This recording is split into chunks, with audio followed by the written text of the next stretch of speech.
बिस्मिल्लाहिर्रहमानिर्रहीम। अस्सलाम वालेकुम स्टूडेंट्स। आज का हमारा टॉपिक कम्पिटिटिव स्ट्रेटजी है। इसमें हम देखेंगे कि एक फ़र्म जब मार्केट में ऑपरेट कर रही होती है, पूरी इंडस्ट्री में ऑपरेट कर रही होती है, तो वो दूसरी जो फर्म्स हैं उनकी स्ट्रेटजी को किस तरह देखती है, अपनी स्ट्रेटजी किस तरह बनाती है और किस तरह फोकस करती है कि वो अपने आप को सस्टेन रख सके। सबसे पहले हम देखते हैं कम्पिटिटिव स्ट्रेटजी की definition. Competitive strategy focus on how an organization will compete in each of its strategic business units, कि वो किस तरह अपने जो भी बिजनेस यूनिट्स होते हैं उनको compete करती है। Role of competitive advantage an organization different competitive edge। सबसे पहले हम देखते हैं quality as competitive advantage, differentiate the firm from its competitor। जब भी फर्म एक होती है वो अपने competitor से देखती है कि हमारी जो भी गुड्स हैं या सर्विसेज हैं उसको हम डिफरेंट रखें दूसरी फर्म्स के मुकाबले में, अपने कंपटीटर्स को देखते हुए।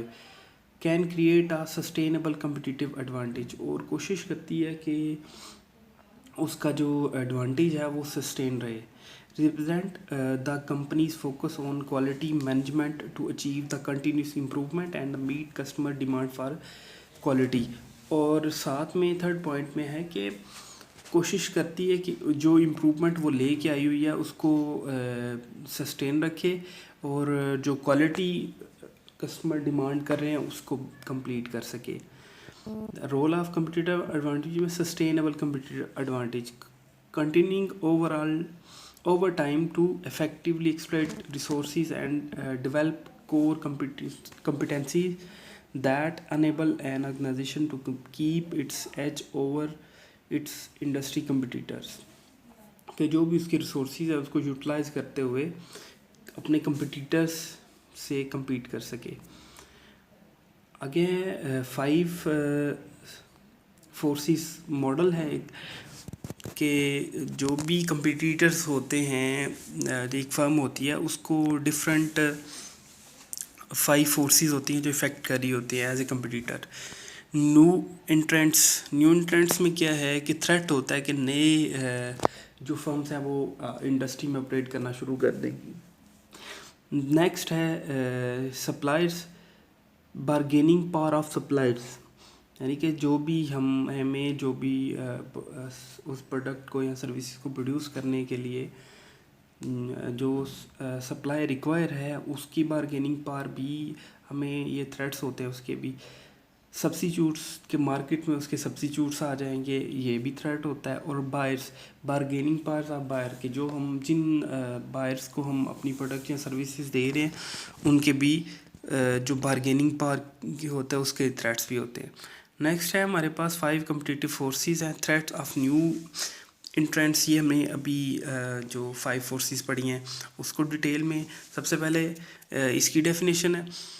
अब जब न्यू एंट्रेंस आते हैं मार्केट में या इंडस्ट्री में, तो उससे क्या होता है कि हमारा ओवरऑल मार्केट में शेयर कम हो जाता है।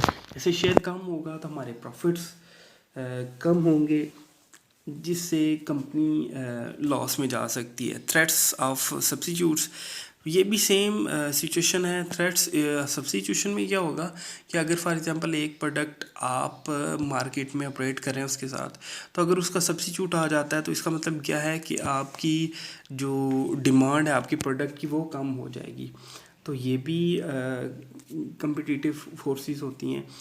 बारगेनिंग पावर ऑफ बायर्स, कि जो हमसे प्रोडक्ट बायर कर रहे हैं, परचेज़ कर रहे हैं, उनसे क्या होगा कि वो भी हमारे साथ बारगेनिंग करेंगे कि हम प्राइस कम करेंगे या इस प्राइस पे प्रोडक्ट नहीं लेंगे। तो ये भी कम्पिटिटिव फोर्सेस होती हैं। नेक्स्ट है बारगेनिंग पावर ऑफ सप्लायर्स, कि जो हमें प्रोडक्ट या सर्विस प्रोड्यूस करने के लिए सप्लाई प्रोवाइड की जा रही है, सप्लायर भी, उनकी भी बारगेनिंग पावर होती है, उसे भी हमें फोकस करना पड़ता है as a organization. Current rivalry, इसमें क्या है, instantly among rivals increase when industry growth rate slow, demand falls and product price decrease. होता क्या है, जब डिफरेंट राइवल्स होते हैं तो हमें ग्रोथ रेट लो हो जाता है, डिमांड फॉल हो जाती है और साथ में प्राइसेस भी डिक्रीज़ करना पड़ती हैं। नेक्स्ट है types of competitive strategy. Low cost leadership strategy. Cost leadership में अब कोशिश हर फर्म क्या करती है कि ऐसी स्ट्रैटेजी बनाई जाए जिससे कॉस्ट कम हो। कॉस्ट कम होने की वजह से क्या होगा कि प्राइस कम रख के वो दूसरी फर्म्स को कम्पीट कर सकती है और ज़्यादा से ज़्यादा मार्केट में शेयर सेल कर सकती है। ये एडवांटेज हो सकता है। इस तरह की स्ट्रेटजी बनाई जा सकती है, एक ऑर्गेनाइजेशन बना सकती है। डिफरेंशिएट स्ट्रेटजी, इसमें क्या होगा कि जो भी प्रोडक्ट बनाई जाए दूसरी जो हमारे कंपटीटर्स हैं उनसे डिफरेंट हो, क्योंकि डिफरेंट होगी, यूनिक होगी, तो हम चाहे वो गुड्स हैं चाहे सर्विसेज हैं, तो उसको हम अपने कस्टमर्स को कैश कर सकेंगे। नेक्स्ट है फोकस स्ट्रेटजी। फोकस स्ट्रेटजी क्या है कि ओवरऑल ये ना हो कि हम पूरी मार्केट को ऑपरेट कर लें, जहाँ जहाँ पे हो वहाँ पे नहीं, ऐसे नहीं। हमने क्या सेगमेंट्स बना लेने हैं और पर्टिकुलर जो मार्केट है उसको ऑपरेट करना है ताकि ज़्यादा से ज़्यादा हम अपनी प्रोडक्ट को सेल कर सकें। Next strategy flexibility. इसमें क्या होगा, new direction in organization sector, e business, customer service and innovations. इन तीन तरीक़ों से भी हम क्या कर सकते हैं, अपनी जो ऑर्गेनाइजेशन है उसको सक्सेस की तरफ लेकर जा सकते हैं। Strategy for applying E business technique. E business technique में भी क्या होगा, कॉस्ट लीडरशिप है कि हम अपनी कास्ट को लो करें। डिफरेंशिएशन, इसमें क्या होगा कि हम डिफरेंट दूसरे अपने कंपटीटर से डिफरेंट प्रोडक्ट बनाएं। फोकस, चैट रूम्स और डिस्कशन बोर्ड्स, टारगेट वेबसाइट्स। हम क्या करेंगे, फोकस करेंगे डिफरेंट सेगमेंट्स के ऊपर, डिफरेंट मार्केट के ऊपर। कस्टमर सर्विस स्ट्रेटजी, इसमें क्या है कि हम जो भी अपने कस्टमर हैं उसको जो उनके साथ कम्युनिकेशन में वो इफ़ेक्टिव हो, जिससे क्या होगा हमारे जो भी कस्टमर हैं वो सेटिस्फाई होंगे और हमारी प्रोडक्ट ज़्यादा से ज़्यादा मार्केट में डिलीवर हो सकेगी। और साथ में हम क्या करें, अपने जो भी एम्प्लॉइज़ हैं उनको हम ट्रेनिंग दें कि हमने किस तरह अपने कस्टमर के साथ डील करना है।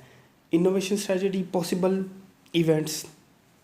इनोवेशन स्ट्रेटजी में क्या होगा कि हम जो भी पॉसिबल इवेंट्स हैं, जो भी हमारे पास पॉसिबल टेक्नोलॉजी है उसको यूज़ करके नई हम प्रोडक्ट बना लें। Strategic decision about innovation, basic research, product development, process innovation. Next है first mover organization that brings a product innovation to market और use a new process innovation. इससे भी क्या है, फॉर एग्जांपल हम एक नई इनोवेशन लेके आते हैं तो हम क्या करते हैं, फर्स्ट ही एक ऑर्गेनाइजेशन होगी जो पूरी ओवरऑल इंडस्ट्री में ऑपरेट कर रही होगी विद न्यू प्रोडक्ट, तो इससे भी हम अपनी मार्केट का शेयर इंक्रीज़ कर सकते हैं, अपनी जो ऑर्गेनाइजेशन है उसको इम्प्रूवमेंट की तरफ लेकर जा सकते हैं।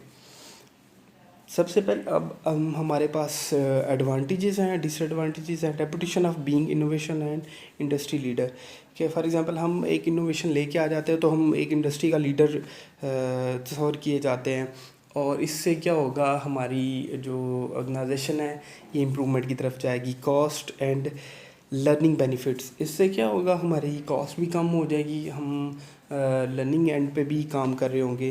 Control over scarce sources and keep competitors from the having access to them. Next इसमें क्या है, opportunity to begin building customer relationship and customer loyalty. इससे क्या होगा, हम जब भी कोई नई इनोवेशन लेके आते हैं तो उससे क्या होगा हमारे कस्टमर के साथ भी रिलेशनशिप इंक्रीज़ होंगे और कस्टमर की लॉयल्टी भी हमारे साथ बेनिफिट होगा हमारी कंपनी से। Disadvantage, uncertainty over exact direction technology and the market will go. Uncertainty हो जाती है कि टेक्नोलॉजी के रिलेटेड या मार्केट के रिलेटेड। रिस्क ऑफ कंपिटिटर्स, अब कंपिटिटर के क्या करने जा रहे हैं उसके रिलेटेड हमें रिस्क, ये भी डिसएडवांटेज है। फाइनेंशियल एंड स्ट्रेटजिक रिस्क, और लास्ट पे है हाई डेवलपमेंट कॉस्ट, यानी कास्ट हम जब नई इनोवेशंस लेके आते हैं या कुछ नया करना चाह रहे होते हैं तो उससे क्या होती है, कॉस्ट भी हाई हो सकती है।